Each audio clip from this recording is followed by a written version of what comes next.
Adam, one of yours and mine's favorite wrestlers at the moment, Keith Bloody Lee, is up on the main roster. They announced this on SummerSlam. We are, just full disclosure, we're recording this only a couple of days after he's made his debut, so we haven't seen the payback match that he's got with Randy Orton yet.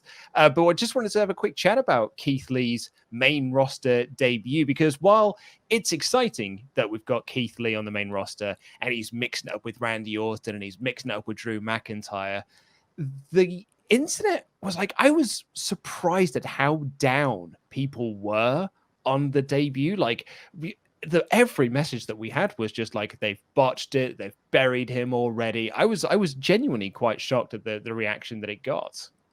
I think I try not to be that reactionary. I really do, because like, you can be in wrestling and it's tiring to be angry all the time. I think it's just fans are conditioned now, and it's not necessarily their fault. They are conditioned to NXT stars doing super well, coming up to the main roster, and then having their gimmicks simplified, misunderstood, and having them just kind of disappear. You'll remember EC3? Oh yeah. Like there's so much Tyler Breeze, the Ascension to a lesser extent. The list goes on and on. Like Sanity. Yeah, like the people come up, they get involved in other people's stuff. Like basically a lot of symptoms are here. That's all I'm saying, which is why people are upset about it. They haven't, buried Keith Lee, yet. He's having a pay-per-view match with Randy Orton, who is like pretty much the top heel in the company right now. So, like he's getting some exposure. It's just whether or not he is if he has free agency in that feud, or if he's simply a pawn in the larger Drew versus Randy storyline. The symptoms are they've repackaged him, and they haven't, booked him to be the dominant, destroyer that he was in NXT right out of the gate. Because that like his match with Randy ended in a DQ. Right. Well, apparently it was a no contest. I think that's what Keith posted up on Twitter, that it wasn't. Although, I mean, if it was a no contest, I don't know how the referee ruled that one, because Drew just attacked Randy Orton. Like that's a DQ in anyone's books. Yeah, I don't know. There's a lot of things that we've seen here before, and while I always preach patience, especially because I think what people have to really be mindful of is that the one person who probably doesn't want everyone to keep talking about how badly he's doing on the main roster is Keith Lee. And if you care about Keith Lee, I think it's generally a case of showing him as much support as you can. And I think an amount of patience does come into that. Yeah. I'm not going to lie. It's not how I would have debuted Keith Lee. No, absolutely no. I said this, I said this when we reviewed the Raw episode that he debuted on. I thought they nearly got it. Like, it was so close to being there, because the one thing that I've always said about NXT call-ups and WWE's problem they've had with NXT call-ups for the last, probably since Kevin Owens, I think the problem they've had with NXT call-ups is that they have no plan for them. They just sort of come up, they're announced in the draft or the Superstar Shakeup or whatever, and they're just like, they're coming to SmackDown.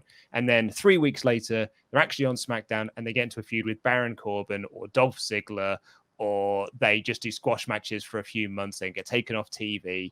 And there's no direction for them. But Lee has been brought up and has seemingly been given a direction. You're straight into this program with Randy Orton and Drew. I'm erring on the side of caution with this one, bearing in mind we haven't seen Payback yet. And the downside to this is it was the change of presentation. It was his music was so unique because it's him. It's him singing his own entrance theme, and it got across his character. So to change that to some knockoff Brock Lesnar theme makes literally no sense. Absolutely no sense of why you do that. The whole, the baggiest shorts and the top really screams Vince McMahon not liking anyone who doesn't have a six-pack, which we saw when Damo came up to the main roster. The first thing they did was just, well, put a t-shirt on you. And the only bigger guys that are allowed to, not wrestle in a t-shirt and show off their more unique physiques are Ivar of the Viking Raiders and Otis of Heavy Machinery, who are both comedy characters. So it kind of feels like that's how Vince, if you are a bigger guy, you have to be a comedy guy if you're going to show your tum-tum. And so Keith Lee going up and wrestling in a sort of, I mean, people said it looked like a skirt, it sort of wrestled in this sort of baggy top. It didn't feel like Keith Lee. And I think that's what people got kind of upset about. Yeah, I think it to me, and I think to a lot of fans, it's irksome because it suggests that someone hasn't been watching NXT. Oh yeah. You know, like I thought NXT, like we in our brains, we see NXT as sort of like, oh, you're a proving ground. You're a place where maybe some more experimental stuff happens. And if it catches on in this kind of petri dish, like controlled environment, then maybe it's a gimmick that can catch on to the wider world. But it feels like the NXT is sort of like hermetically sealed off, and it feels like whoever's in charge of presentation for the main roster isn't watching NXT, because they bring these guys up to pop a rating, and then they change them based on some seemingly arbitrary criteria, which seems completely divorced from literally all of the years of work that Keith Lee has been doing in NXT. Just like, he doesn't fit into certain criteria, so he's presented in this, and this.